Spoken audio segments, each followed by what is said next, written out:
Coming to you from South Central Asia in a pimped out sea container, it's Bafdraft episode number 60. With your host, Matt Zerby. And your co-host, Rob Flowers. And I'm Gary Wilkinson, the producer. The producer. It feels like the show of the producers. Like, we're purposely trying to make this as bad as possible to manipulate money out of somebody. Like, is there some, like, old lady that you have that's, like... donating money that you're trying to rip off? If you give us $10, we'll actually learn how to talk. And then we don't is the key. But then people still follow us. Like, maybe that's how we get followers. Like, if we purposely put out a bad podcast. Oh, we love you, Gary. Hey, we're putting out a bad podcast today. We took our entire itinerary and we just threw it away because guess what? Spoilers came out for Ixalan. Yeah, it's not even like normal spoilers either. Yeah, this is all the rares. Well, so a leak sheet was posted about 3 months ago during GP Paris, was it? Or GP Vegas? No, it was Paris. Paris? Yeah. Anyway, so it was a huge big buzz on the internet. The pictures were really grainy and hard to see. So Wizards wrote up an official article today, went up on the website on the 28th. August 28th. So they basically talked about it. They talked about how it was illegal, but they wanted to basically squash all rumors. So what they decided to do was go out and spoil all the pictures that were released on that sheet. So it's all the rares and the mythics from the set have been released already early. Oh, wow. Yeah, it's going to kind of make the articles bad. Like, people aren't going to be excited about the articles so much, but I know I am. I think it's going to make more hype for the articles because people are going to get, everyone's opinion, and I think it's going to make the writers have to actually write better, and they can write more in context of what's going on in the set. So I personally think it's a better idea because from what I understand, the writers actually get the full spoiler list and then the card they talk about, but they can't talk about any of the cards around them. Now this will give them more freedom to talk about all the cards. So I think this is good. I actually think it's going to build more hype for the set itself. Just seeing all the stuff that's in there and then trying to figure out how you can use that in draft, or if you want to integrate any of this stuff into your, current standard decks. Yeah. If you happen to be going to a tournament in the near future. Yeah. If you happen to be. Because some of us happen to be. So Yeah. So I'll be at GP Portland. That is the plan of right now. Yep. I'm going to go visit one of the guys who he was never actually on the podcast, but he was a soldier out here that used to game with us. And I know who you're talking about. Yep. Mr. Mustache? Yes, Mr. Mustache himself. is he from out there? What? Yeah, he lives really close there. So really, he got approval for to invite me out. Yeah, he got the wifey approval to invite me out. The real power. Yeah, the real power. So at least for one of the 2 days he'll be there. He doesn't know if he can be there for the whole weekend. Oh, okay. Well, that's still really cool. Yeah. So I'm excited. Yeah. All right, so let's go. We've already thrown out the itinerary. Yeah, so I came up with this cool topic, and we're just throwing it out. We're going to talk about all the spoilers. Yeah. So let's first go over the mechanics that they're coming out with. Yeah. All right, so first things for Ixalan, for people who don't know, and what I really like is, I'm really bad with the pronunciation of things. So the hashtag is hashtag MTGXLN. And that's why I call it Ixalan, because it's XLN. Get it? Yeah. Yeah. So I got you. I think that was pretty ingenious on theirs. Unless you pronounce it completely, I'm pronouncing it completely wrong, which could totally be the case. No. We're on the internet, so we're now officially a source of information. So whatever we say is canon. That I think is entirely not true. Well, I'm saying it, and it's on the internet, so it is. Oh, I got you. But to precurse all of this, we do have to have an important minor topic by our producer. Oh, you want to talk? Okay. No, well, so I changed my mic setup just because of the thing you want to talk about. And then you actually, I got to tweak them a little bit more, but you really kind of want it at a little bit of an angle if you're above it too. Like mine needs to be kind of angled back. But what you want when you talk to them, you don't want to be right up on it, because if you're right up on it, it can get distorted. You want to, whatever distance you choose to be from it, just try to maintain that distance. And if you talk, try to keep, your mouth somewhat on this face of this cone right here. Yeah. Not quite like that. Yeah, not that. That's what you don't want to do. That's what you told me I had to do. No, you do this. Do this. Rob's usually pretty good with it. It's just sometimes he'll back up further. Well, yeah, So- I've got lots of practice it watching makes it, videos of women how they do it. Oh my god! It makes it very. It's just very difficult for the editing. Now, I will say the last 3 weeks have actually been pretty good. What is happening to this podcast? Ever since we started doing the video and we set it up Yep. here, there was a whole big change in the way the Right. sound was. A lot of that's location in the room that we're at. Had to reset the microphones up. A lot of it is some of this got adjusted, but I think we're doing well now. So just try to make sure you keep that same distance from the mic. You got it, boss. Yeah, I'm gonna try. So just keep yelling at me or slap me in the leg if I'm You said not I got doing a it right. box? No, I said you got it, boss. Oh, okay. I'm like, I already checked mail. Oh my god. I talk into the mic. Make sure you complain into Now, the mic. are we going to skip pack one, pick one? Yes, we're gonna skip pack one, pick one. Okay. For this week. All right. All right. So going back to the set, there are 4 tribes. There are the pirates, and they are mostly blue and black, and a little bit red. So blue, black, and red is sort of their color sphere. There is dinosaurs. Yeah. And they are going to be red, green, and white. Yep. There are merfolk, and the merfolk, I haven't seen anything outside of the blue and the green. So the blue-green is there where they're hanging out. And the vampires are going to occupy the white and the black sphere. So 2 of the tribes are 3-color, and 2 of the tribes are 2-color. I really like that. Yep. I think it gives a really big, because I mean they're going to have to mana fix for that, and you've got all 5 colors are represented, between the two three color tribes. So I think the mana fixing that's going to be in there is going to be a really big deal. Yeah. And it's going to be nice. So some of beautiful. So some of the mechanics that they came out. So there are 4 mechanics that are going to be out for the set. The first mechanic for dinosaurs is Enrage. Okay. And the Enrage mechanic says whenever that permanent is dealt damage, do something. So one of the cards that we're going to talk about later says to draw a card, and another card that we're not going to talk about says to deal 3 damage to an opponent whenever it's dealt damage. That's for the dinosaurs. For the pirates, Raid is coming back, which was a really cool mechanic, and it said if a creature attacked this turn, do something when it enters the battlefield. So a creature will enter the battlefield if one of your other creatures is attacked. So it doesn't care if the creature... What are you doing? Yeah, I don't even know. What? Stop. You can't read any of that, Gary. Yeah, you're just going way too fast. Okay. Just go to the top of the page. Chill. Page up or Continue your page thing. down Yeah. is really what you should be doing. It's just very distracting when I'm trying to Okay. talk and think because I don't have these words in front of me. Okay. No, so I stop. was looking to see where the mythics were. That was all. It's by color. They did it by color. Okay. I just don't see any mythics on here. Okay, they did it by color. Okay. All right.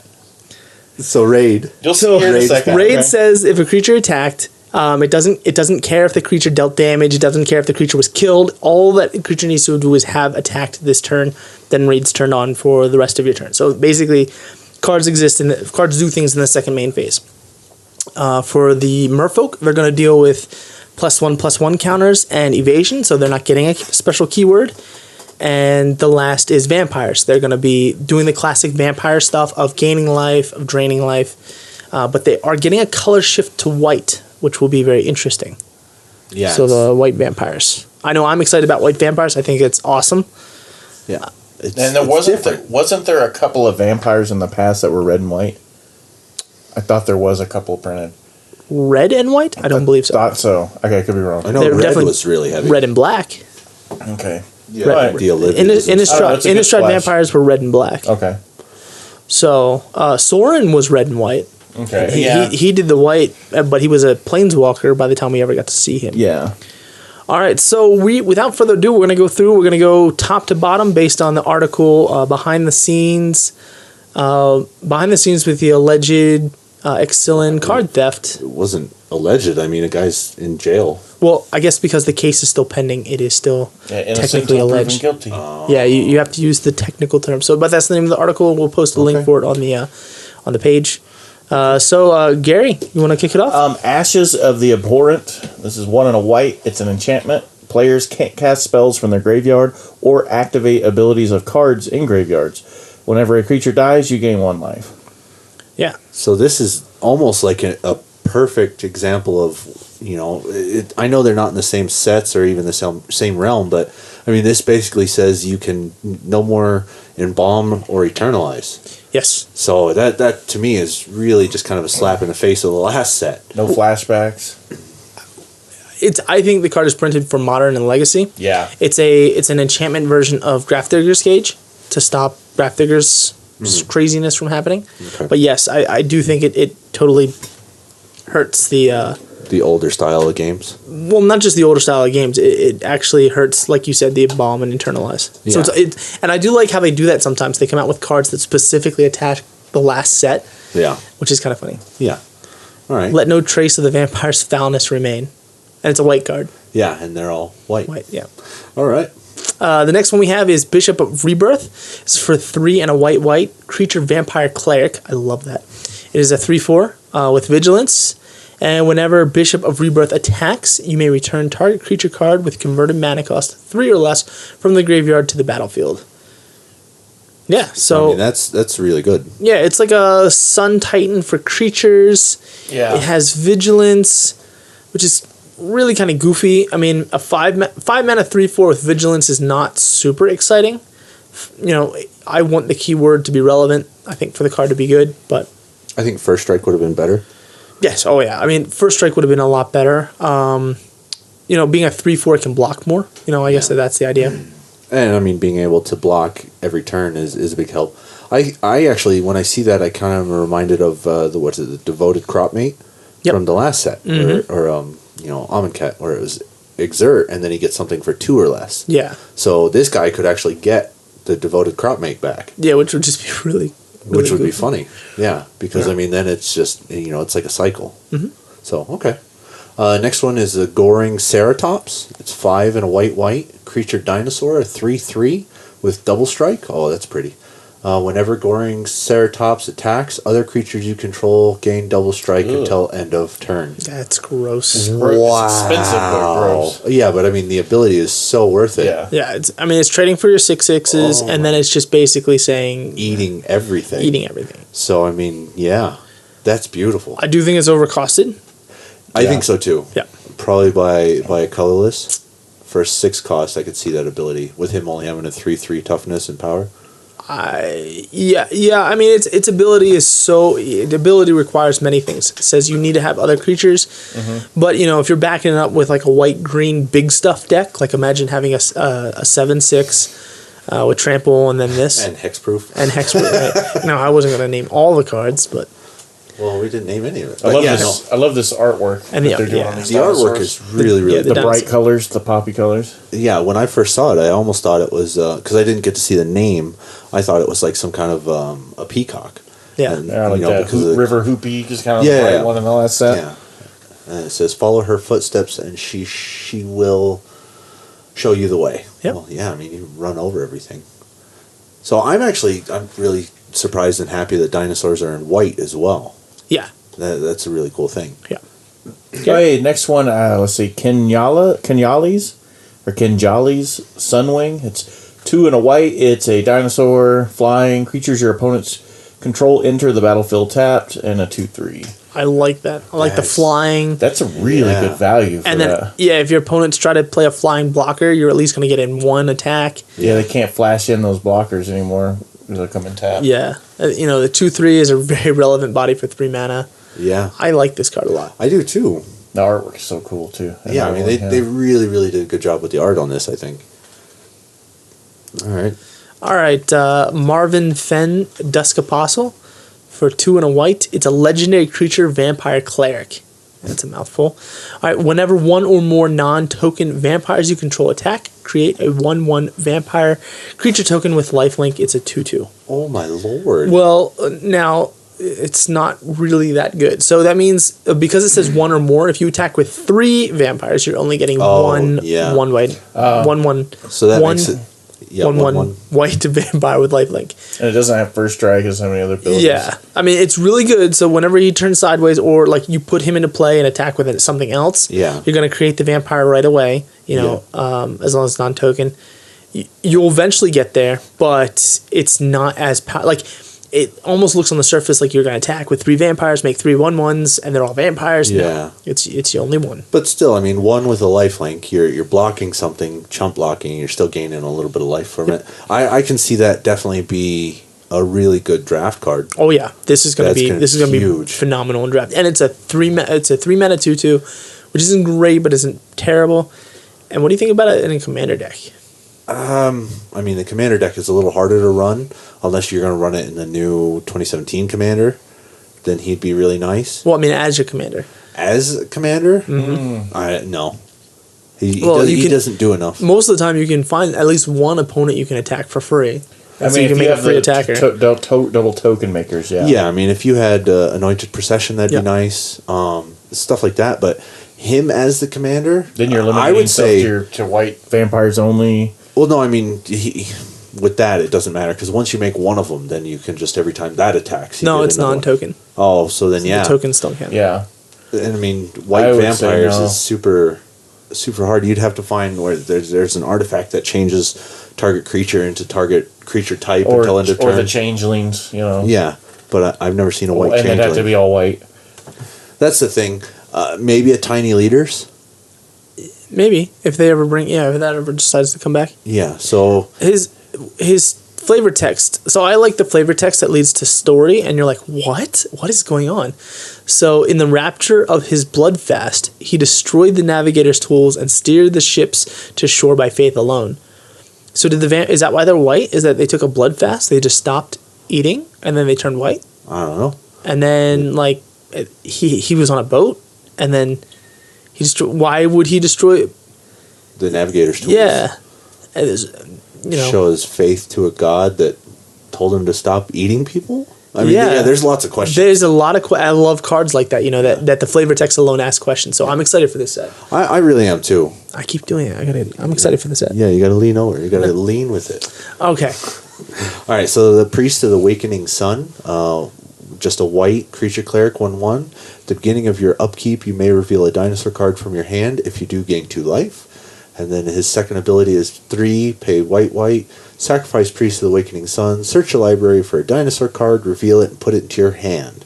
Then shuffle your library. That's really good. That's really, really good. So early on, you can drop it as a 1/1 that's gonna give you life every turn, 2 life every turn. Yeah, especially if you're running a heavy dinosaur deck. Yeah. And then you can just keep revealing the same one. Like, show them the giant dinosaur that you're never going to cast and be like, look what I got, buddy. It's coming at you eventually. But I don't know. I like the search. It's an expensive search, so it's definitely endgame stuff. Yeah, dinosaurs better end the game. Well, I mean, some of the ones that we've seen. Search on 5, play on 6.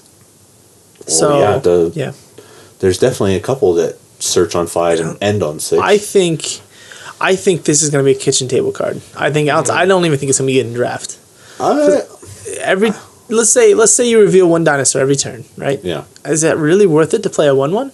Like at some point you're gonna have to chump block, right? With the way that eventually you'll chump block, but with the way that people play draft, especially out here, I'd say 2 life a turn for even 5 turns. That'll win you the game by itself, just from nobody being aggressive enough. I don't like it. No, I mean we'll see how it works out. This card's going in my life drain deck. Life gain deck? Well, it's the drain gain. It does both, but gaining I drain other people too. Sanguine Sacrament. It's X white. It's an instant. You gain twice X life. Then you put Sanguine Sacrament on the bottom of its owner's library. That looks terrible. I have a lot of cards when I gain life, people lose life. Well, it just looks terrible. Oh, I like it for a commander, not for. It looks unplayably bad. Okay, I completely disagree. Anyway, I don't know. Draft? I probably would draft it. Gain 6 mana for 5. And the possibility of using it over and 6 over life. again? Over and over, you'll be dead by then. You'll mill yourself out. Oh, yeah. Well, I'm saying if you have something that you can, if you have any kind of search card to shuffle it. You know I don't know. That's what I'm saying. I think the instant, it depends if there's anything else that triggers on life gain, then it might be worth it. I don't know. It's weird. It definitely shouldn't be a rare slot. I think it's because twice X. I think if it said once And X instant? or an instant, and the fact that you put it back. No, I don't want anything to do with it. It's weird. There's got to be something else to make that even worthwhile. If there's a bunch of things that have triggers on life gain, or if you gain so much life this turn and then this happens, maybe I don't know. But yeah, it's definitely that's not even close to pack one pick one. Somebody's going to see that and think it's amazing. Yeah, and it's going to cause them to either win one just by sheer dumb luck, or they're going to lose every time. And then the text is, as the sun sets to make way for dawn, so we turn to darkness to bring about the coming salvation. Which is kind of funny because I think the dinosaurs are supposed to be the sun, the avatar of like the sun, the light, the shining thing. So the vampires are turning to the darkness to stop the dinosaurs. Are the dinosaurs the bad guys? Oh, that would be awesome. And then like the sun dinosaurs are the bad guys, or maybe they're the good guys, and like the vampires are the bad guys, then they wouldn't be white clerics. Well, maybe they're morally right in their own mind. Well, I mean, they were morally right in their own mind when they were black cards. I think they knew they were doing bad stuff. Well, yeah. Anyway, it's definitely. We were actually talking about that on the way to go get you. It was like, who is going to be the main bad guy figure in this? And I don't know. I think I'd love it if the dinosaurs were. I think pirates know they're bad guys because their names are pirates. Yeah. Like nobody calls themselves pirates, but like Olivia, when she was a vampire, she knew she was doing terrible things, and she was like, "Haha, look at me reveling in how terrible I am because I'm a terrible vampire." So yeah, I don't know. Anyway, on to the next one. I do like the Asian script on the art. Like, see how it looks like Asian script right there. Oh, I wonder. We'll see what other kind of. It doesn't fit the kind of Aztec feel they were going with. Yeah, but it's cool though. It is nice. I think that's probably the best art I've seen so far. Really? I like the splash of red there. Oh yeah. It looks almost artistic. It almost looks like Tarantino style blood though. Exactly. Or like 300. Like it looks like a scene from 300 where she's like, and it like slows down time and all that. Huh. All right, settle the wreckage for 2 and a white. You instant exile all attacking creatures target player controls. That player may search his library for that many basic land cards, put those cards into the battlefield tapped, then shuffle his or her library. That's the board wipe. Remember that that's the literal board wipe that I've been like, Oh my god! You could use that in your. I could use that on Rith. Yeah. Rith, yeah. And you search for all basic land. I don't even care if I lose all the saplings. Well, that's the whole point. Is you do lose all the saplings. But I get 15 land. If Omnath is on the board, well then who cares? It's a board wipe that only targets the player who is attacking. Oh, I love it. And they ramp, so you want to make sure that you want to stop somebody that's actually winning the game, but it's exile. Ooh. We'll see. I see. What is it? That red demon thing that says every time a creature attacks, this deals 1 damage. Yeah. So I attack with 15, still deal 15 damage like I would. Just do it to the tokens. And then, the tokens would trigger the attacking. I'd still hit for 15, and then I'd still get 15 lands. You're talking about doing it to yourself. Well, of course. Well, I'm talking about more. How good is this card? Do you use it on yourself? That's what first thing I thought of. I definitely would. So here's when you'd use it on yourself. You'd use it. So after combat damage, there's a end of combat stage. You use it then after all your creatures Will that still work? Yes, because they're still in combat and they're still attacking. Oh, I love it. You can exile your own stuff, put a bunch of land into play. Now your opponent goes, wait a minute, did you just ramp 6 cards? But Oh, I love it to death. And not only that, I mean, if you have stuff that enter the battlefield triggers. Yeah. Yeah, there's too much that, like for me, I can see that looking way too good, because you're not gonna, if you're already losing the game and that's the only thing that saves you, you just lost it even that much faster. And if you're in a top deck war, who cares? Because if they gain a bunch of land, it doesn't matter. If they gain 2 land or gain 5 land, they're still top decking. It's not like they're not casting what they're top decking anyway. Yeah, but you are thinning their deck. And it's only a 4-drop too. You're at that point, you're hoping for a land in their hand and something else in yours. Is it draftable though? Yes. Is it? I think so. Because I'm only gonna get their attackers. Like, it's so weird. Some decks you're gonna severely help them by playing. I'm not saying. I don't know though. No, I like it. Now, see, the only way it would work is if it was on their side and this is only with creatures that have entered the battlefield triggers, but it's the next card we're looking at. It's the Tokali Honor Guard, 1 and a white. Legendary Human Soldier, 1/3. This is a little hate bear card right here. Creatures entering the battlefield don't cause abilities to trigger. So I mean that's pretty big. It's a 1/3. Did you already mention all the other stuff? Yeah, I already said all that, 1/3. Gary. Human Soldier. It's only like I'm one person away from you. Yeah. So I mean, this basically counters any enter the battlefield triggers from the last card. What is it? Torpor Orb. Torpor Orb on a. It looks like Takalti. No. It's Torpor Orb. Torpor Orb is the spell. It's a 2-mana artifact that says creatures enter the battlefield don't cause. Yeah. Gotcha. I don't know. I like it. It depends on the other cards though that says when it enters the battlefield, stuff like that. So it's definitely a neat little card. 3 toughness is pretty good. For a 2-drop. And I mean, you're not really caring about it attacking. That you want to save if there's something in particular you're using that for. Because it's not an aggro card. It's a card designed for modern. Yeah. It's designed for modern legacy. It's not designed for standard. It's not designed for draft. Well, I'm just looking at it draft wise. It takes up the rare slot, so people are going to see that and they're automatically going to think it's worth more than it is. Yeah. And I don't know. I mean, there's too many things I want to say. We have to see what else is entering the battlefield triggers. Yeah. So I mean, there's a couple of things in here that might just be game ending, like when it enters the battle, like the dinosaur that they already leaked. Hits somebody for 3 and then hits a creature for 3 just on enter. Mm-hmm. So I mean, that right there would prevent that. No, it's it's a 1/3. You better be playing a defensive deck. You want to play a defensive control deck that doesn't play a big giant creature. That's what that type of card wants anyway, though. So I mean, if you're going into that, that's what you're going. That in my thought. Yeah. So it's definitely not pack 1 pick 1 though. Okay, so that's all the white ones. That is all the white cards. The first blue one is an enchantment. It's Arcane Adaptation. It's 2 and a blue. As Arcane Adaptation enters the battlefield, choose a creature type. Creatures you control of the chosen type, in addition to creatures of the chosen type, in addition to their other types. Oh, this is the same is true for creature spells you control and creature cards you own that are on the battlefield. Oh, that's amazing. Yeah, so all your humans are now merfolk, and all your... So that means the cards in your hand, however many vampire cards you have in your hand or whatever, stuff would like be that. merfolks if you said merfolk. Yeah, so I mean, that works really, really good. And this is outside of standard again, but with like Urza's Incubator. Yeah. Everything of this type costs 2 less. And well, it also, so keeping it in standard and keeping it in draft, it works with that other vampire. This is whenever not other vampire attacks. All your creatures are now vampires. Oh, wow. Yeah. Yeah, that's really good. I like the tribal theme of it too. You pick a tribe. Yeah. I do. Okay. Daring Saboteur. Oh, is it mine? Yeah, it's technically yours. Daring Saboteur for 1 and a blue. It's a creature human pirate. It's a 2/1.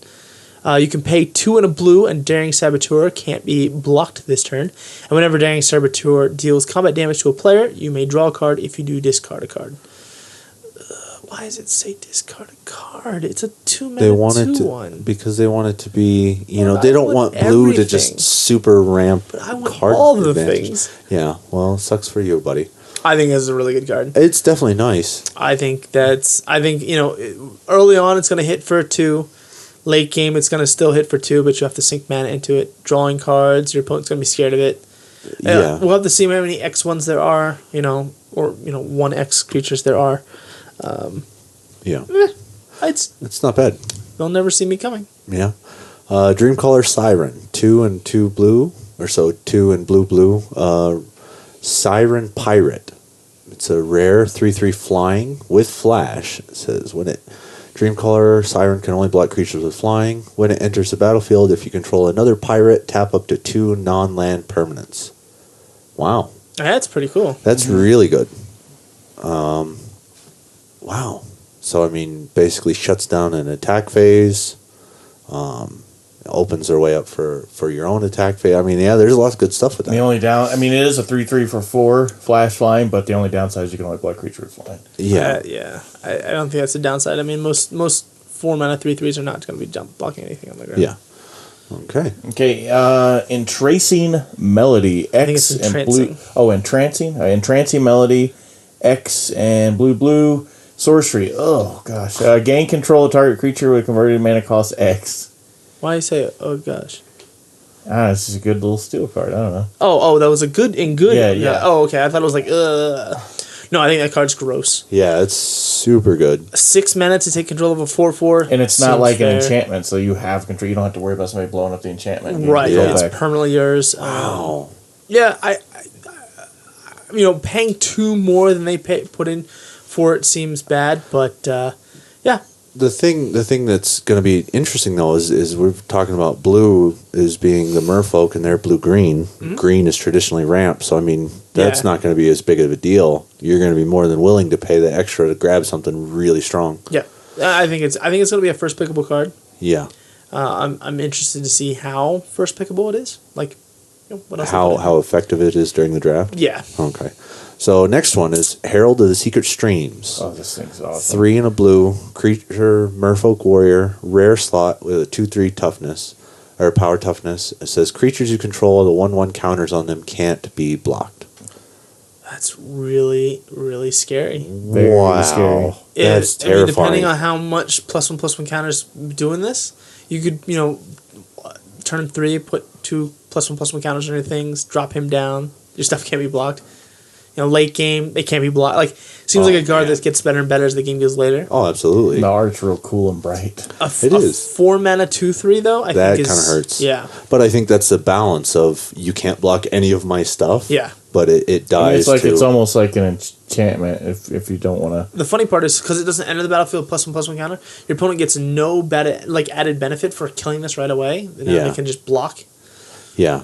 It's just you have to kind of know what the other person's playing. It's kind of weird. Like the art though, you did say about the art. It looks kind of like the Avatar thing. It I does. wonder how their tails It are. looks like- their tails Oh. connect to like Oh, here we go. animals and stuff. It looks Yeah, like no, I get what you're saying. it looks like a cat. I ain't gonna lie to you. It looks like a Yeah, he cat. does have a weird frilly cat Yeah. head.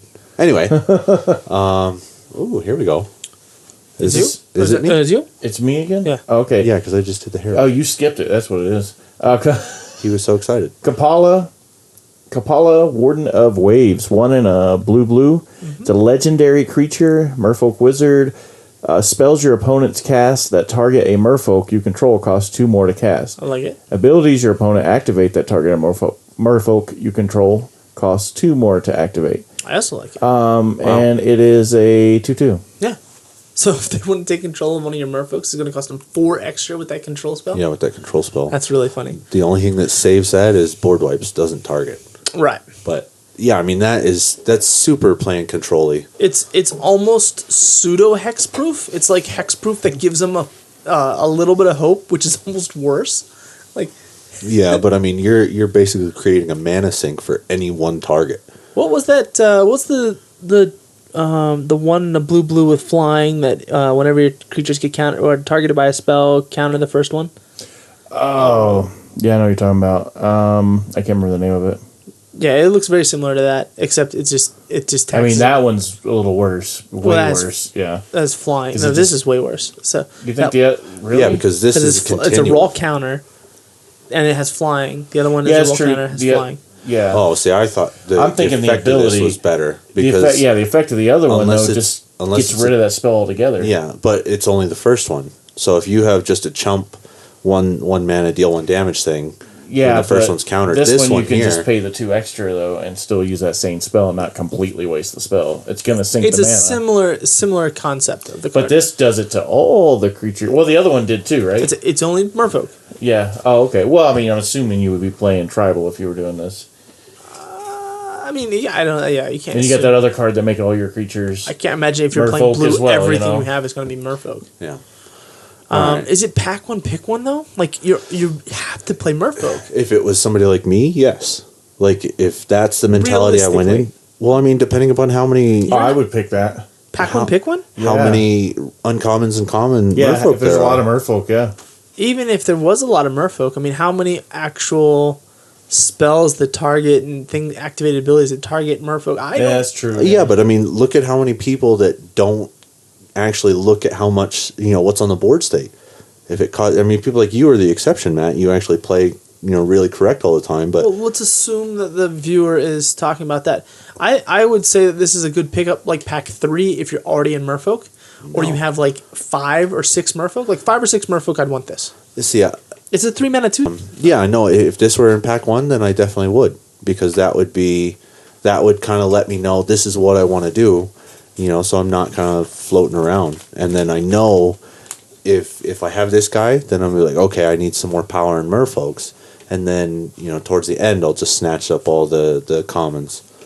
Yeah, I would have to see. I have to see how powerful going pure tribal is. Yeah. Not really sure if it's all that good. Yeah. We'll see. Well, we'll definitely see. So, next one. All right.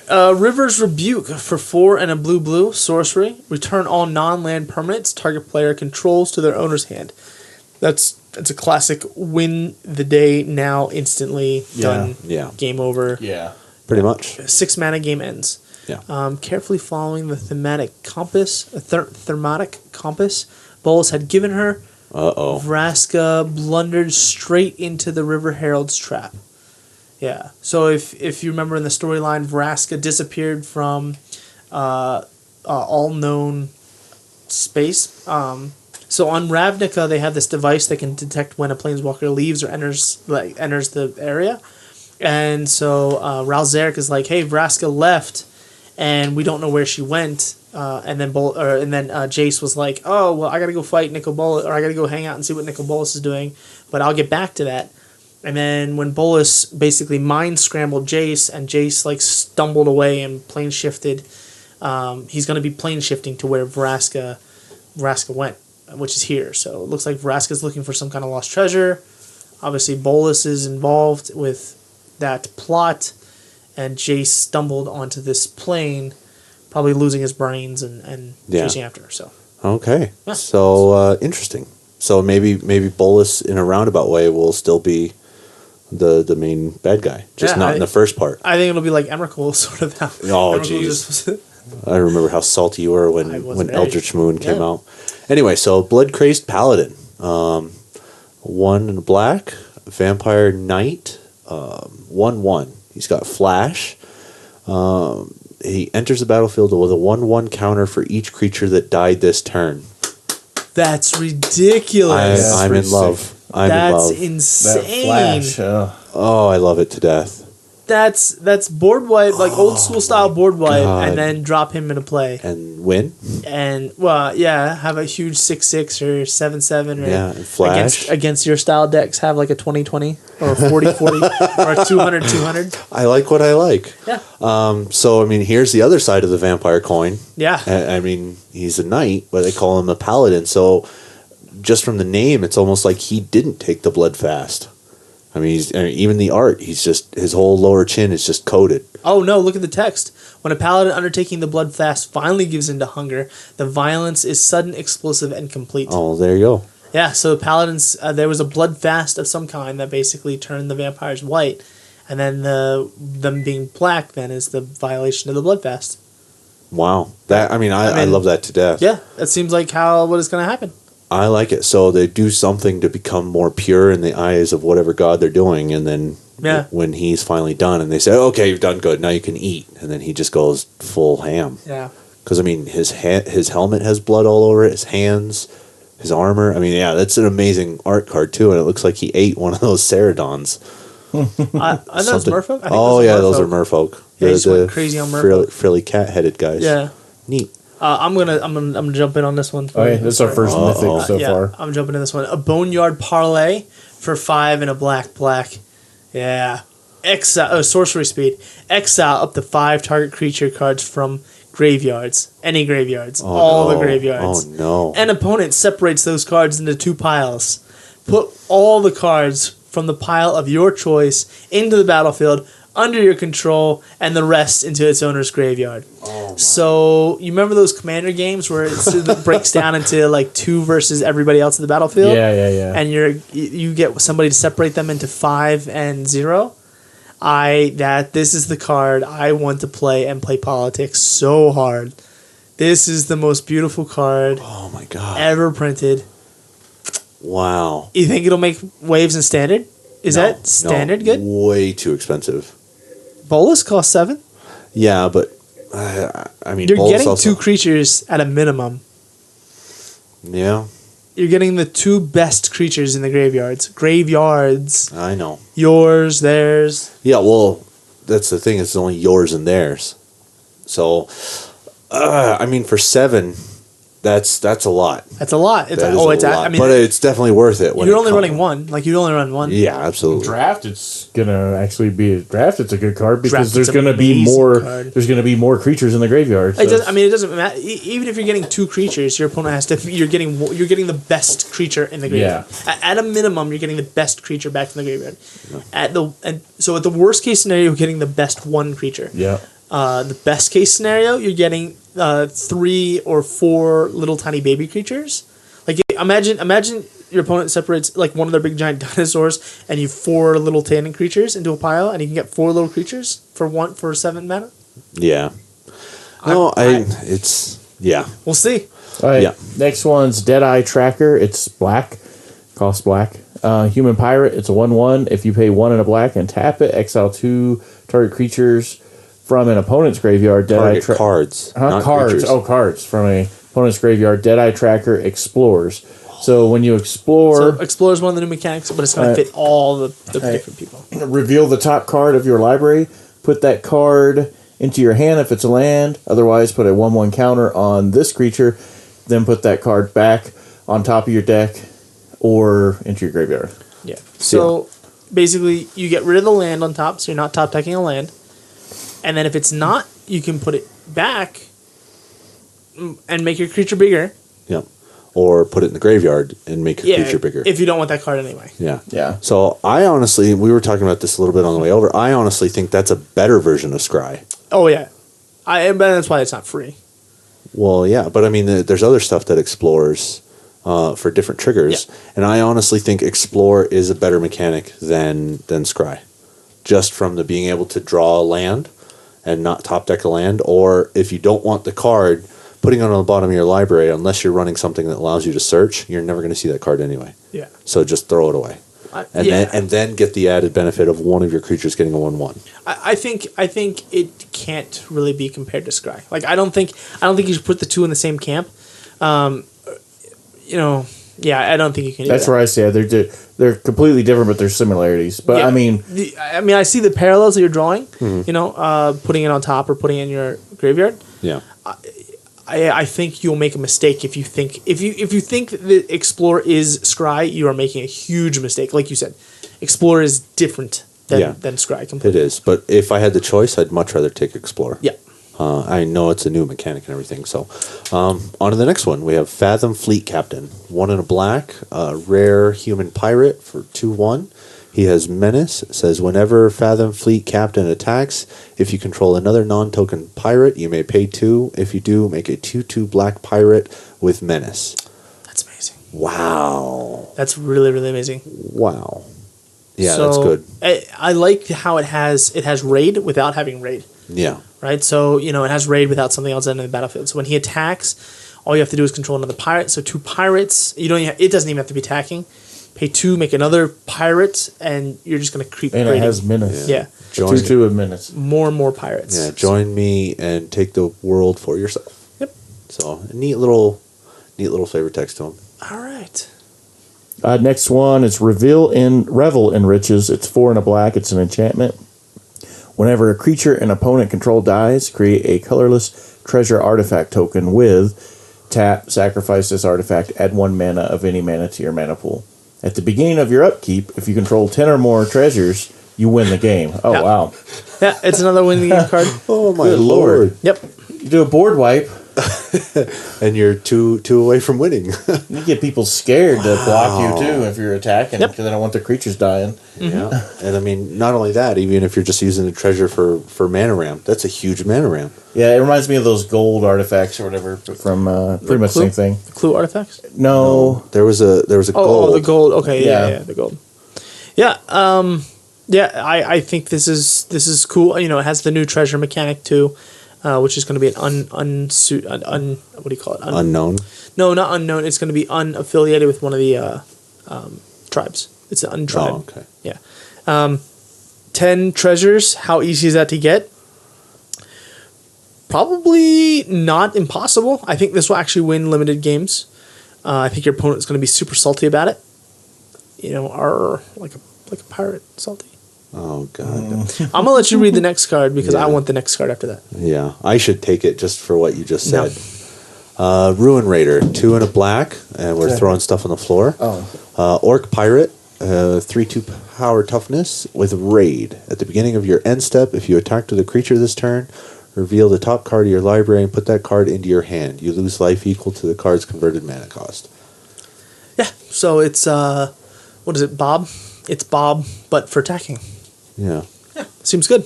Yeah, it's definitely nice. And it doesn't have May, so Yeah. All right. it's gonna hurt. All right, Vraska's Contempt. For 2 and a black, instant speed, exile target creature or planeswalker. You gain 2 life. Yeah, that's about as clean as it gets. 4 mana, exile target creature, planeswalker. Oh, how times have changed from playing. What was it? What was the Rakdos one? Dreadbore.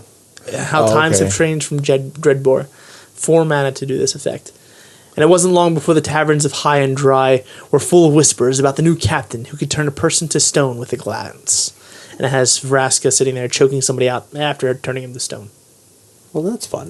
Yeah, she seems Lovely person. yeah, friendly. I dig it. Yeah, Yeah, I got that cool, Medusa look. yeah. Now we're on red. Okay, so Angrath's Marauders. Marauder. Marauder. Yeah, 5 red. It's a human pirate. It's a 4/4. If a source you control would deal damage to a permanent or player, it deals double that damage to that permanent or player instead. Ugh. It is expensive, but Oh, this is the So You flavor text. Read that flavor text. Captain Angrath cares less about treasure than mayhem. If he can't leave Ixalan, he'll burn the plane down. He's my new favorite guy. Yeah. I can't wait to see him. Or girl. Or a girl, yeah, it might be. I can't tell. it's a female. Oh, okay. The perspective. No, it says if he can't leave. Oh, okay. So, Gotcha. yeah, no, my new favorite person Okay. in this plane. And then that beautiful bastard. You want to read it? Yeah, the Burning Sun's Avatar, 3, and then red, Dinosaur Avatar, 6/6 at the rare slot. When Burning Sun's Avatar enters the battlefield, it deals 3 damage to target opponent and 3 damage to up to 1 target creature.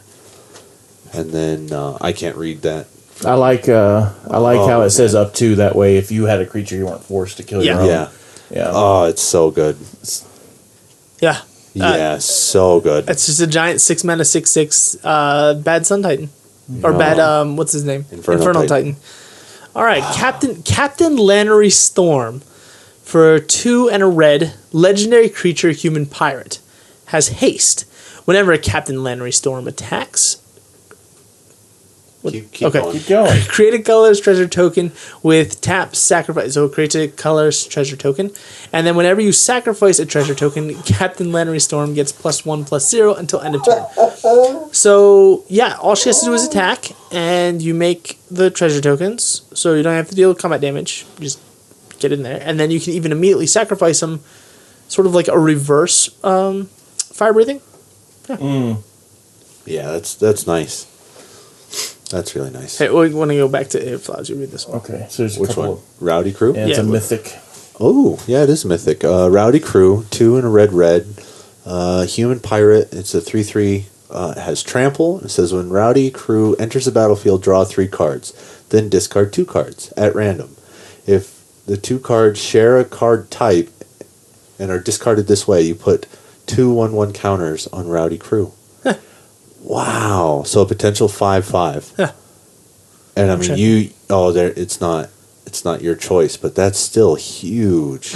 So 5/5 trample for 4. If you discard 2 lands, so keep a bunch of lands in your hand. Oh my lord. And then, That you get is This amazing. next card is like overkill.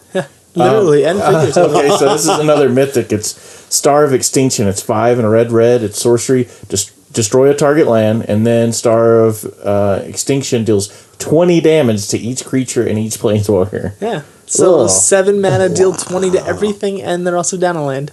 That is amazing. I mean, the visions haunt me. I see the end of the world brought on by the search for the immortal sun. You see, it looks like the dinosaur, Yeah. extinction She's thing. like, hey, what's that over there? That's the end of the end. All right. All right. Sunbird's Invocation. For 5 and a red, enchantment. Whenever you cast a spell from your hand, reveal the top X cards of your library, where X is that spell's converted mana cost. You may cast a card revealed this way with converted mana cost X or less without paying its mana cost. Put the rest of them at the bottom of the library in random order. That is really hilarious. Wow. Yeah. So, cast a 5-drop, you get to look at the top 5 cards, and can cast something that costs 4 or less. For free. For free. And that's any spell. And that's any spell. Oh, That's yeah, not that's even really good. That's not even like Cascade. That's almost better because you get the choice. Yep. Wow. I dig it so much. Now, I mean, if you pay a 1 mana spell, play a 1 mana spell, you reveal the top 1 card, and if it's not 0 mana, it goes on the bottom. Yeah, no, that's fine. And it's cast, so you can't get land. Is the catch. That's still all I see is huge commander potential for stuff like that. Yeah, I'm trying to think. Yeah, I think that's about it. I don't think this would be. I don't think it's very good in limited. I mean, 2 for 1 in limited. Maybe it's good. Maybe it's good. Depends on the deck you're running, I guess. You run you'd have to have this at the top end. Play a 4-drop, get a free 3-drop. Maybe about 50% of the time. That's still though. It's I'm not sure. And it's not throwing them in We'll your see. graveyard. If you got anything that searches, you're shuffling back in, or eventually shuffling that stack up if it happens often. well, I mean, if you've got the 6 mana to cast that, it's going to be happening at least once a turn. Oh yeah, hang on. Hang on, hold up. Whenever you cast a spell, when you cast a spell from your hand. Okay, Yeah. I'm gonna say. No, it doesn't go infinite. Yeah. All right, you got this one? Yeah, sure. Tiliani's Skirmisher, 2 and a red. Skin Shifter. Oh, wow, what am I doing? Skin Shifter, 2 and a red. Rare human shaman is 0/1. Has haste. Whenever it attacks, it becomes a copy of another target non-legendary attacking creature until end of turn. Wow. So there's 2 copies of whatever is the biggest thing attacking that you control. That's pretty good. That's not bad at all, actually. And here we go. All right. Favorite Get part. into green, another mythic. Oh, Carnage Tyrant, 4 and a green. It's a dinosaur. It's a 7/6. Carnage Tyrant can't be countered, trample, and hexproof. Ugh. That is just value there. It's got all the right parts of every card you want. It's got the higher toughness or power than toughness and trample. It's got hexproof, so screw you black. Can't be countered, so screw you blue. Yeah. Basically, I'm going to eat 2 or 3 of your things, or I'm going to punch you in the face. Yeah. I mean, it seems scary. Scary. I love it. Yeah. All right. Yeah, I love it. All right, Deep Root Champion. For 1 and a green, it's a creature merfolk shaman. It's a 1/1. Whenever you cast a non-creature spell, put a +1/+1 counter on Deep Root Champion. So there's one question at least. I think that if there's enough power stuff like this, that a Merfolk standard deck could come out. Is it though? I mean, potentially. It's a 2 mana 1/1 on turn 2. Like it has prowess, so basically it's a permanent prowess. Yeah. So I don't know. I honestly don't know. I don't like it. yeah. I don't like it. I Okay. love this art here. Oh, the Emperor's Vanguard. Yeah. Which is our next card. Yeah. Is that for you or who's Yeah. is it? Okay. 3 and a green. It's a rare slot 4/3 human scout. When Emperor's Vanguard deals combat damage to a player, it explores. So Reveal the top card of your library. reveal top card. If it's a land, it goes into your hand. If not, then you get a 1/1 counter on him and either put it on top of the deck or in the graveyard. So he feeds himself. He's definitely going to eat something if they decide to block it. 4 power is pretty big. Yeah. 3 toughness. It doesn't look like that's going to survive to some of the other cards that we've seen so far. Yeah. But If it does, it gets bigger. yeah, and then that just becomes more and more terrifying. So for 4-drop, 4/3 with that kind of ability, I like it. Yeah. I definitely, that for me would be a first pick. Pack one, pick one. Yeah, I mean it's powerful. It's definitely powerful. I want a removal spell over that, but I mean I don't think it's bomb category, but it's definitely first pickable. I'll agree with that. Hey, next one is Ripjaw Raptor. It's 2 and a green. It's a dinosaur. It's a 4/5, and it has one of these other new abilities. It's Enrage. Whenever Ripjaw Raptor is dealt damage, draw a card. Yep. And it's a 4/5 for 4. It's a 4/5 for 4 that you don't want to jump attack into. It's great because if they are attacking and you're like, I'll block, even if they play a pump spell, they're going to be down 2 cards and you're actually up a card. Yeah. So it's a 3 for 1. So you'll be up a card, they're down 2 cards, so making that 3 and you lose 1 card. Making that a 3 for 1. On the blocker side? Or? Yeah, on the blocker side. So like let's say they attack you with a 2/2 and they're going to play a spell like to pump their thing up, and you trade, then, they're down a card. Yeah. And I gotcha. Yeah. Okay. All right, Shaper's Sanctuary for a green enchantment. All right, whenever a creature you control becomes the target of a spell or an ability an opponent's controls, you may draw a card. I think this is incredibly terrible. I don't want to rely on my opponents. I don't want to play a 1-mana enchantment that relies on my opponents to kill things to possibly maybe draw cards. No, not where I want to be. But Yeah, because they can play around it too easily. not- And the amount of things that target are low. yeah, and your opponent has to Yeah. right? Yeah, Yeah. opponent controls. Yeah, so you can't target yourself. Not a fan. I guess it depends on how many other 1-drops there are. No. I mean, it's interesting. I see potential in other places. All right, so Verdant Sun's Avatar, 5 and a green. Dinosaur Avatar is 5/5. Whenever Verdant Sun's Avatar or another creature enters the battlefield under your control, you gain life equal to that creature's toughness. Yeah. Wow. So 7 mana, gain 5, and then play everything else, gain life. Your opponent's not going to win that race. No, No. never. This is bomb category. That is huge. Uh-huh. Yeah, I like it a lot. Hey, Waker of the Wilds, 2 and a green. It's a Merfolk Shaman. It's a 3/3. If you has activated ability for X green, put X +1/+1 counters on target land you control. That land becomes a 0/0 elemental creature with haste. It's still a land. Ugh, Literally waking up the that land is and disgusting. attacking with it. That's pretty interesting. Yeah. I like it. I like it a lot. Big time mana sink. 4 mana 3. Yeah, 4 mana 3/3 late game threat. I mean, this is bomb category. You can make the other creature that you already have an elemental. It doesn't have to be a new one. Just keep making them bigger. Yep, you can. Yeah, and you can do it immediately too. So if you have 8 mana available to you, you make this as a 3/3, and then you make one of your land as a 2/2. And haste. Ugh. And haste. Yeah, so you got 2 creatures now to block if it comes down to it. That's a scary card. That's a very scary card. Very, very scary card. Okay. Admiral Beckett Brass for 1 and a Grixis. So it's for 1 and a blue, black, red. Legendary creature, human pirate. It's a 3/3.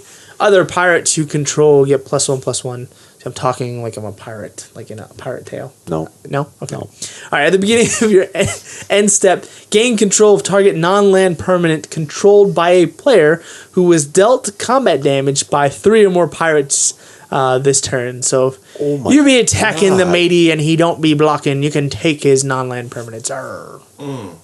No? Okay, I'll stop. Hey, but you get this next one. I'm already in love. It's Rith colors. So we've got Grishoth, Sun's Avatar, 5, red, green, and white. Legendary creature, Dinosaur Avatar.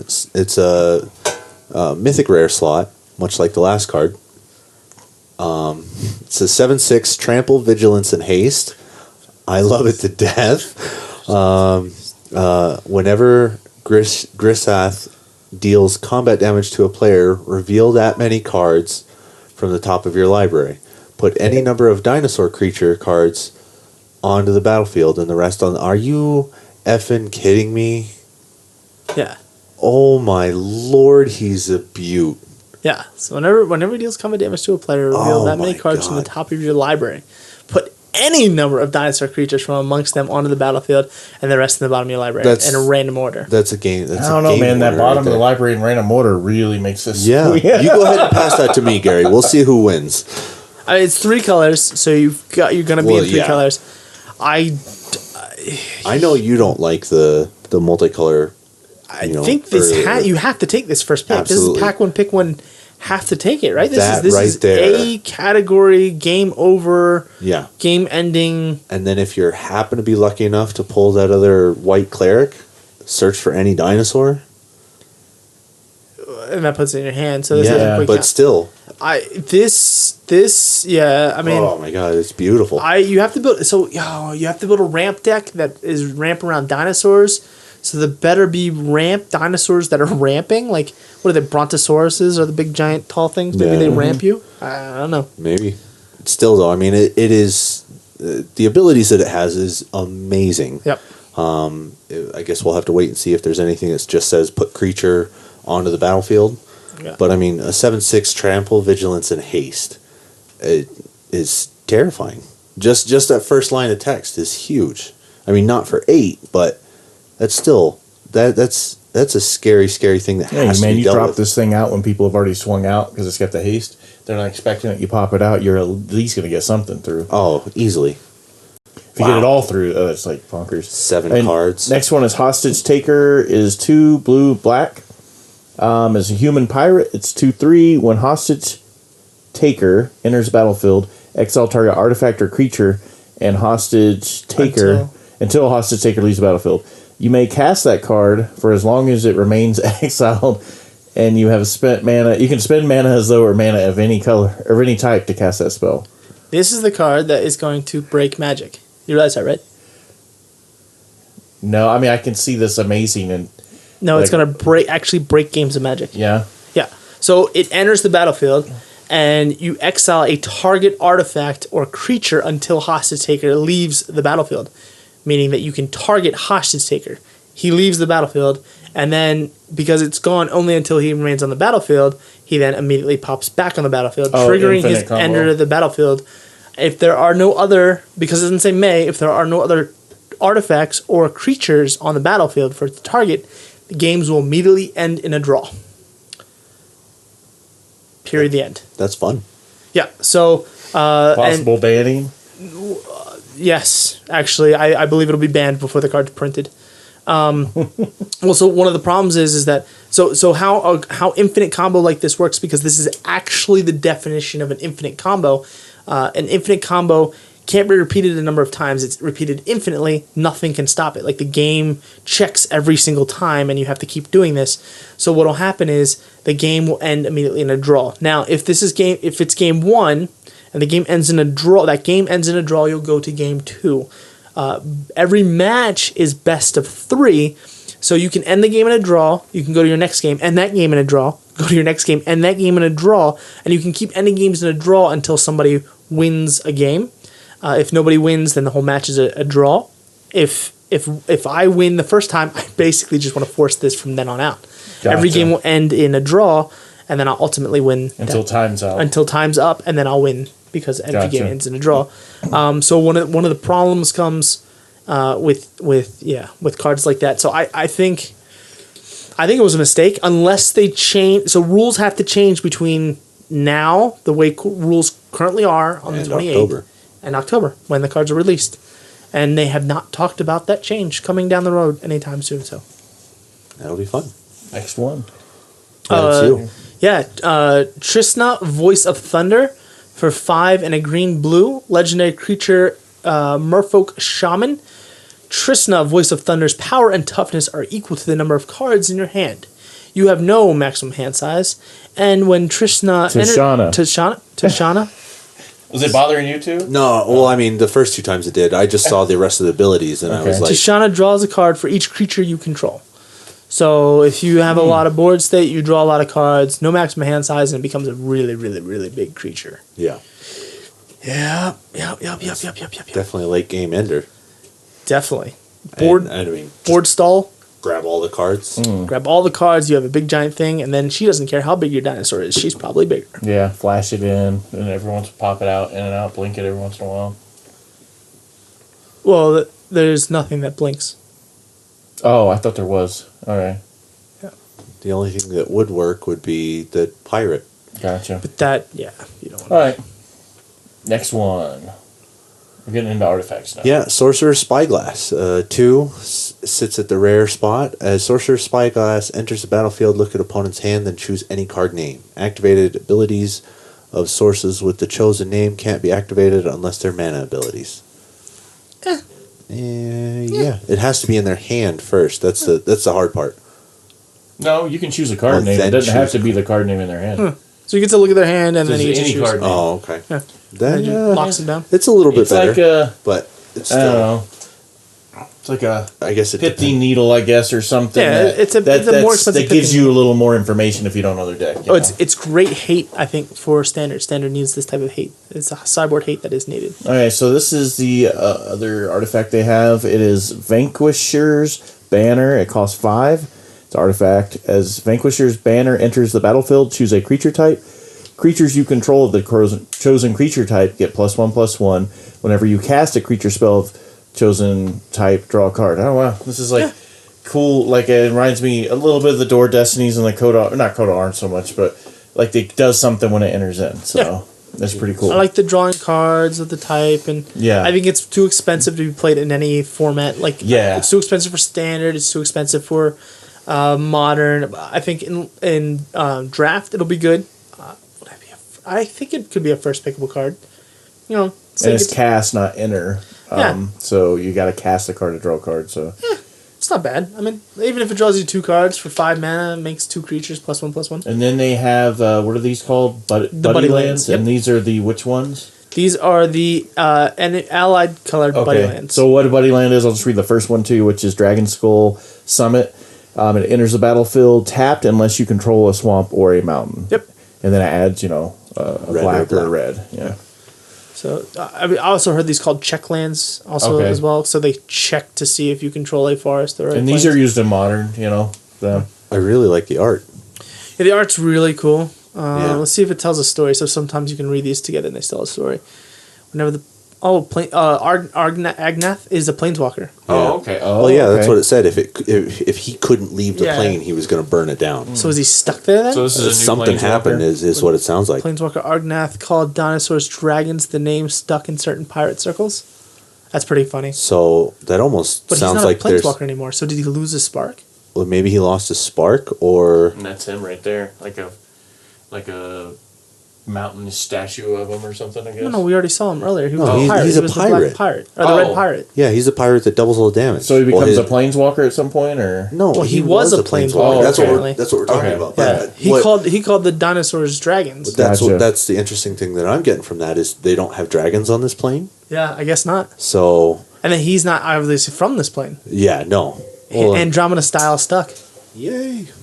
All right, none can tell how many vessels are tangled up in the seafloor or how much treasure remains unclaimed. That's the drowned catacombs. Yeah. So we have glacial forest. If Gary would Fortress. stop. Fortress. It says ships blown north in their voyage across the storm wreck sea become trapped in what is it? Unmelting ice. Yeah. Yeah. So it's the Fortress of Solitude made of ship parts. I like it. This is rootbound crag. Cliffs echo and branches quake at the roar of life. And in the background of that, there's a giant Tyrannosaurus Rex looking thing. Yeah. That's pretty sweet. I like it a lot. And then Sun Petal Grove to the Sun Empire. Any place where daylight brightens, the jungle floor is sacred ground. That's pretty cool. So I mean, getting a feel for this, it's like it's either covered in ocean or a super heavy jungle. Yeah. So that's I really like the way this world is kind of shaping up just in the flavor text. Yeah. That's pretty neat. Wow, that was awesome, Wizards. Thank you for giving us a podcast topic. Yeah, shame that somebody had to break the law to do it. But again, I think we talked about it earlier. I really think that this is going to add more hype for the set because I know I'm excited to see how the rest of this is going to kind of pan out and see where things can kind of fit in together. And you're going to see people already starting to get their little standard decks and stuff worked up. I don't think with It's going to be too early to tell. Hold on. It's going to be a little bit too early to tell for this yet to see. Go back a page. And then go down. It's going to be a little bit too early to tell because the commons and uncommons, I think, are definitely make it go to Ixalan mechanics. So we have one more card, one more rare, but this one's a mythic that got spoiled. So we can go all the way down. Oh, I didn't see those ones. These are the ones I was telling you about, the card right over for the rules. Oh, okay, yeah. They're just commons and uncommons. So let's talk really fast about a rule change. Oh, I know what yeah. you're talking about. Well, that was the other thing, Keep too, going. that we didn't really talk about was vehicles are coming back. Yes. Oh, yeah. Vehicles are coming back. They spoiled a ship, an actual schooner. Yeah. All right. So this is a new Jace Cunning Castaway for 1 and a blue. Legendary Planeswalker Jace for enters the battlefield with 3 loyalty. His +1 says whenever 1 or more creatures you control deals combat damage to a player this turn, draw a card, then discard a card. His -2 says create a 2/2 blue illusion creature token with when this creature becomes the target of a spell, sacrifice it. So, the old school illusion rules. Yeah. And his -5 is create 2 tokens that are copies of Jace Cunning Castaway, except they're not legendary. Wait, what? How can you have 3 copies of a Planeswalker, you might ask? Are you asking? I was going to wait. How Not is that possible, Matt? Well, they're going to change the Planeswalker rule. So the Planeswalker uniqueness rule is going away. Instead, retroactively, all Planeswalkers will now have the phrase legendary added to them. So there'll be a legendary Planeswalker Liliana, legendary Planeswalker Nicobolas, legendary Planeswalker, so on forth. Under the new rules, if a player controls 1 or more legendary planeswalkers with the same name, that player chooses one and puts the other into the owner's graveyard. This means that if you control, for example, Jace Unraveler Secrets and then cast Jace Cunning Castaway, both Jaces can exist under your control at the same time. That's bonkers. Yeah, That It is really changes the whole game. That changes so much. So, all of you out there who play Modern, go out and make sure you buy your extra copy of Liliana, because she's going to be played as the Liliana the Veil and Liliana Last Hope. Is it Last Hope? No. I don't really know which one's that going one to was play. Three mana? The 3 mana one? Oh. The new one that they just got printed? Oh, I don't think she was the Last Hope. I think that was the set before. might have because- been. Innistrad?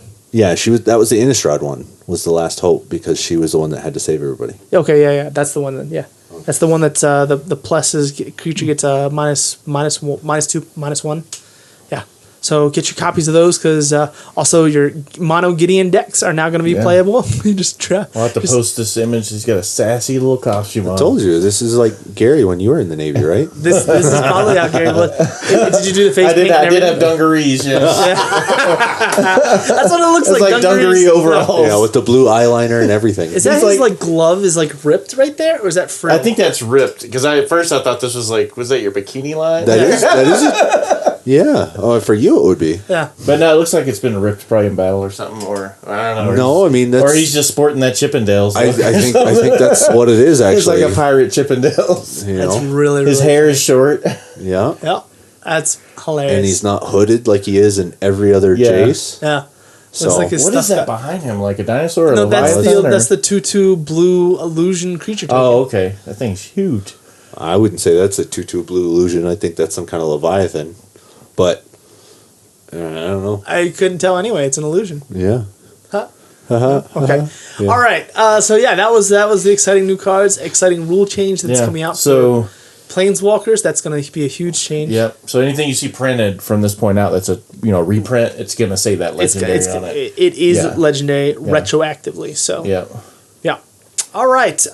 This week in recap, I'm going to go over these real fast. Yeah, we played a bunch of Magic and did stuff. Have a good week. No.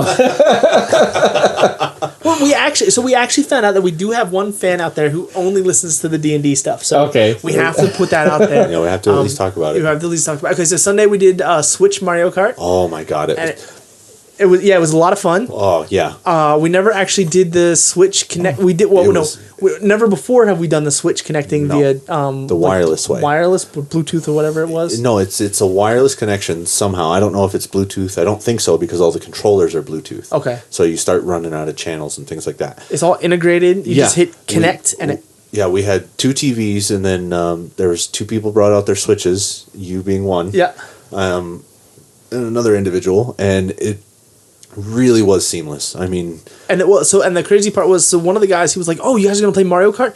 He ran back to his room, got his another one. Switch out, Yeah. and he not hooked up to the TV. He just had it in his hand, and we connected instantly. yeah, and it's you can do 2 people on each Switch, which I think is amazing. The only thing we don't know is how far the range is. Yeah. Because we were all sitting on one table. Yeah. But Yeah, I mean, we did 5 people on races and battle modes. It's just, I love the system beforehand. Now, having seen how quickly that connected and how easily it was to play, there's a reason that that they're still top of the chain. Golf clap? Yeah, I mean, easily golf clap. Yeah, it was a lot of fun. Got to play the Mario Kart, way better multiplayer. Oh, yeah. Yeah, definitely. Monday again was a free night. We didn't do anything on Monday. Nope. Yeah, it was beautiful. Yes. Tuesday, okay, I'm just going to read this, all right? Yeah. So we had D&D. We had another monk died. One of our other companions who was out here, and that doesn't really play, but he decided to play, and he played a monk, and he died. Yeah. So our DM, I guess, this DM loves killing PCs and monks in particular. This is the second monk he's killed? Second monk and third character in PC. 2 weeks. Yeah. And both two out of the 3 deaths were their first time at D&D. Yeah. And killed them. Yeah. So it was great. He loves killing the noobs. Anyway, it was actually, so what happened was after the party lost half of its members, and then due to other 2 members not showing up, so it was more than half the party died. What remained of the party, so me and another PC, left the cult dimension, headed to a local tavern where this wizard, one of the wizards, he met up with a group of recently returned adventurers, and he was just like, "Oh, I overheard you guys talking about treasure and adventures. How would you like to come and hunt down a cult?" And they were like, "Yay! Let's go!" You remade your character. Yes, I had to re-roll it. Barbarians. Oh, it was so beautiful. 19 strength barbarian sorcerer. Yeah. So when I run out of spells, I pull out the sword and proceed to wreck people. Start punching people. Yeah. So, we joined you guys, went right back in. I think it was 15. It was a short rest. Yeah, later, there was a short 15 rest. Minutes later. So the wizard, who again had the lowest hit points and no spell slots, got 1 spell slot, and we walked back in. And instead of the 3 archers that we expected, there was 15. We were ambushed by a reformed cult army. Yeah, and I'm not really sure where they came from either, because remember they had basically what happened is we fought them. We recklessly charged into combat like we do. Yeah. And then we took down the cult members once again, and then headed to the back room where we finally found the children, the missing children. Yeah. It was only then that they were pulled from the world via some kind of teleportation circle, and then replaced by a demon. So what I wanted to say was that I'm pretty sure that they could have come in from that teleportation circle, walked downstairs and been like, "Hey," or walked into the other room and been like, "Hey guys." That's true. Yeah. So, and we also never actually fully explored the upstairs or anywhere else. Yeah. Well, so they could have come from another back room. He said it was basically a mirror of the other. It was a mirror of the building, just in a weird dimension. Oh, okay. Because of the dimension hag. Yeah. She created it for them, and that's where they were all at. Okay. So, I mean, potentially there could have been, but he said every time we opened the windows or looked out, it was just black. Like it was nothing. Yeah. And no light made it out and all kinds of stuff. So, I mean, who knows? It's some Doctor Who type stuff. Yeah. Yes. And the demon was killed by the monk. So the demon killed the monk. And then, we have not had a healer in this whole party. No. Our one healer that we did have decided he no longer wanted to join us. Yep. He had more pressing things to do. Yeah. Silly real life. Governments to overthrow and stuff like that. Oh, yeah. Yeah. So we called it a night right after the demon was killed. And that was... that was that. Yeah, that was that. Groovy. Yeah, so Wednesday... What's going on? Nothing. Okay. No, he's just clicking stuff. Wednesday, we had a spin class. It was actually a lot of fun. Yeah. It had been about a month for both of us due to other constraints or lack of vehicles found and things like that. So, it was a good time. Yeah, and it wasn't as bad as the one time that all of us almost passed out. Yeah, when she tried to kill us. She actively tried to kill us. Gosh, that was nuts. Okay. But I mean, we did find out she's more hardcore than any of us. Yeah. She had some kind of injury over the week where she took her shoe off at the end, and one of her big toes is basically just waiting to fall off. The toenails. And she still did spin class. Yeah. And was still going full ham. And it's like, no, you win. You win. Hands down. Yeah. All right, so Thursday. This is in our Pathfinder Guild game where we're all level 17. The party finally made it back to the Pathfinder Guild, and we recruited one of our old druid friends. I'm just going to ignore it and keep going. This was a very slow session. We did a bunch of research and basically prepared to head off. So I wanted to ask your opinion on, is it a slow session because nothing really happened, or because the constant distractions, because our DM can't keep a thought in his head for like 2 seconds? He's like a brand new puppy and a kitten combined. Yeah. It's like, oh, there's a piece of lint. I've got to eat it. Yeah. What are you doing over there? And hey, no. We'll get to the story in a minute. I want to know what's going on over there. What are you doing? Yeah. And he just stop and look at you, and we laugh. He was mid-conversation, Oh my God. and he said, I need you to remove that piece of lint off your shirt. Yeah. Yeah. And so Yeah, he he told looked it. away, and she put it in her hair, and then he looked back, and his brain almost melted. Yeah, he couldn't continue the thought process. Until it was done. Yeah. So yeah, I think that's part of it is a little bit slow because of that, and then I think just because of the amount of planning that's being done, and We're still in setup plays. And I don't think we've had a session where we've actually been able to start, right? Every time we've always had a new player. Yeah, Because this one we had a new player who was yeah, finishing out his character. yeah, The druid character. and then it went from there. It got more interesting. So our druid decided that he wanted to draw from the deck of many things. This, again, Brave soul. Why did the DM put this in there? Oh, quit your crying. Anyway, the character has now lost all of his magic magic items. Yep. I only had Has one. reduced. Well, he had planned to have more. Yeah, but now they're gone. They're gone. Reduced her intelligence by 3, and has to fight the Avatar of Flowers. I mean, Avatar of Death. Yeah, the Avatar of Death, which was so impressed by my last performance, he just took up my visage. Yeah, so it was actually hanging out your shadow. Evidently. And then your shadow came up, and it was the Avatar Remember that morphed into you. Yeah. And now, basically, so the DM then asked for your character sheet. Yeah. Which is like the most horrific, horrible part of the whole ordeal.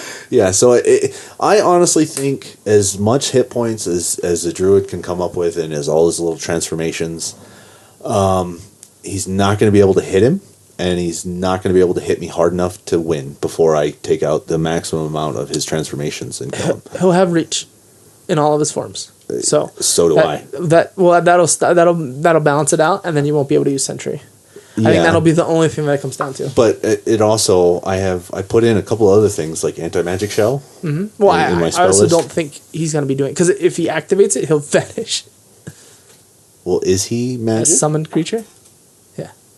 Well, I guess it's however the DM wants to run it. I don't But- think he'll be using the full spell, and I don't think he's going to put his money. I mean, remember who the DM is too. Yeah. The DM's going to forget and then be like, Yeah, it's possible, but it's definitely if they went full ham against each other, I don't know, because he still can't use spells in beast form. Right. So that right there is a huge disadvantage because I think with the shield my AC is 22 and a 20 strength. So, and I mean the first time I hit anybody is 5d8. Yep. So yeah. Well, except you'd lose all that. All your magic stuff would be gone because of anti-magic shield. If I did that. Yeah. But if I went in there shield and sword, that sword gives me an extra, was it 2d8, yeah. 2d8? On top of the 2d8 you On already top get. of the 2d8, on top of the 1d8 for the weapon, plus I mean, 5. He could pick a smart beast and basically choke you out too. Like, I mean, it depends. It depends on who. 20 strength is kind of hard to do that. I mean, yeah, but if he does it right, like again, if he We'll does it right, he'd have to be flying. You know, I mean, there's a ton of stuff like the potential. So basically, it's a level 17 cleric, war cleric versus a level 17 shapeshifting druid. So my money personally is on the druid, but yeah, that's just because I'm biased. So Yeah. air elemental win? No. No. All right. So Friday. 6-person pod. And I'm just looking at your notes. Yeah. Obviously, it seemed at first like, okay, the numbers were going up because we went 10, I think, 12. Then for other reasons, I think we had 7 last week. We actually even had more last week. And then we were down to 6. Yeah. And it's just like, where's everybody? I think it's the day. I think it's the shift in the day. It's from going to take Saturday a to while, Friday, yeah. and units cycling in and out and stuff for things to ever adjust back to normal. Or just some people change their schedules. I don't know. Some people they may have that day off the next day, and it just may not work for them. You know. I think that's the big thing is they don't want to. You are terrible with this. You guys can't see it, but he's dropped his water twice now, which is highly distracting, which he accuses Gary of every time Gary does his producing. No, you have to be able to be distracted and keep doing it. That's just a skill you're gonna have to learn. Oh, you mean like farting and laughing for 30 seconds because you can't handle it? Yes. Yeah. All right, so I drafted I'm just going to go on, just barreling on. I drafted a blue-green big stuff deck. The idea being to pseudo ramp, play a big giant creature, and turn it sideways. I had fun with it. I also won with it, so Yeah. Yeah. It's a common thing. I was about to delete what you drafted, and I was like, wait a minute, I could just keep almost exactly word for word what you drafted last week to this week. And why did you draft these? Well, I mean, as I've said before, I'm kind of goofy, and Matt is, as you can see, is shaking his head, and I still don't care. But I had no idea what I was going to play beforehand, and that's not usually how I roll. So I asked my wife what colors I should play, and she first said purple. And I said, purple's not a color. Purple. It's because red and blue. I didn't want to do red and blue, and I'm glad I didn't because of what Gary ended up playing. It would have never worked anyway. But I ended up going with black and green because that's the two that she had kind of given me. And I think I had like 4 removal, which is never enough in draft. And so there's enough. I went 1 and 2. No, not having 4 removal in your deck is enough. Not having only 4 cards not being removal is too much. Yeah, as Gary learned. I ended up, I went 1 and 2 for the night, and, I had fun, but I definitely lost. I definitely lost. So. I pulled Locust God out of my pack 2. Yeah. And I was already going in blue and red, but I was thinking of splashing another color, and I just kind of locked in and stuck with the blue and red. Yeah. And, because the first game I played the one guy who'd been winning a lot, and it was like easy win. It was too easy, but I had Locust God in my opening hand in both of them. Yeah. And then I played you the last round. Yeah. And the first round was really weird. I was really working that Locust God good. Yep. And that won the game. Basically, anytime Locust God came out, I won the game. That's why I wrote Locust God or bust. That was your note. Did you win a game where you did not play Locust God? Yes, when I played the new guy I brought. Yeah. So. Oh, okay. So when you played the new guy, you beat I didn't have the. I think I got it out once. So no, I'm saying, did you win a game where you didn't play the Locust God? Yeah, with him. Yeah. Okay. Yeah, Locust God is pretty scary. So game one in our battle, that was so nuts. Yeah, we were working it, and so I had you dead if you didn't draw a land, and you drew exactly a land, so you could activate the Locust God twice to win. Yes, I had you dead on the back. What I did is you played that. What's that card you played? You made me attack. Yeah, illusory something or other. The one that's said the name is stupid because I had been more on defense. Yep. And then I went in and I had to attack, and I'm like, oh man, I'm so screwed. And then they don't untap you. Yeah, and then you were down low, I think to 3. Yeah. So then I had 7 mana. I drew a card. I tapped the 1 to get the to make the locust. Yeah, so I had the 2 there from the first draw, and then the draw discard. Then I did a cycling card for 1, hoping I would get a land, and that's exactly what happened. Boom, triggered the other, and that was it. Because I had a reach guy, and you made 4 attackers. So. Yeah, and if you didn't, I would have killed you with the trampling. Yeah, I had a ton. Yeah, because you. I had trampling. And then the other game that you completely demolished me, that last game. I just had to go as fast as possible. And then you had overcome in your hand. Yeah. You would kill me beforehand, but you were really going to kill me next turn. Gotta be sure. Yeah, we gotta finish it out. So that was our week in recap. Yeah, which had to go fast on this week in recap. Yeah, we spent a lot of time on the other, but that's good. Yeah. So. Yeah, definitely excited for the new set. Yep, you can follow us at Twitter at _Bafdraft and check us out on Facebook. We are facebook.com/TheBafdraft. And then, of course, you can follow us on SoundCloud. You can basically follow the podcast on SoundCloud and iTunes under The Bafdraft. And if you look up here, I'll have all these links. And I will also have I'll have all the links. Yeah, and then if you look, hang on. Yeah, it's down there. Yeah, it's down there too. If you look down there, it has them all too. So. Oh, like down here? Or right underneath this video. There's a thing. Just hit show more, and it'll do it. Show more option thing, it'll pop up and it'll be populated up. Exactly. Yeah. Is there anything going to be here? A boat? No. How about right glowing here? orb? I don't know. Don't make it too hard for me. It'll be a boat. There'll be a boat. A boat? A boat? A schooner? It could be a boat. A schooner right here? Schooner? Okay. And then, I lost my train of thought. If you do look down in the notes below, it has little tickers, timers on there, any episode you watch, so you can look and see. Oh, for the index. Yeah, for the index. Like, I want to know exactly where, I don't want to listen to D&D stuff, I don't want to listen to Magic stuff, or I want to go straight to here. Cool, it's all there. Yeah. So So thanks for watching and thanks for listening. And we are tapping out, and we will see you and talk to you next week. Yay.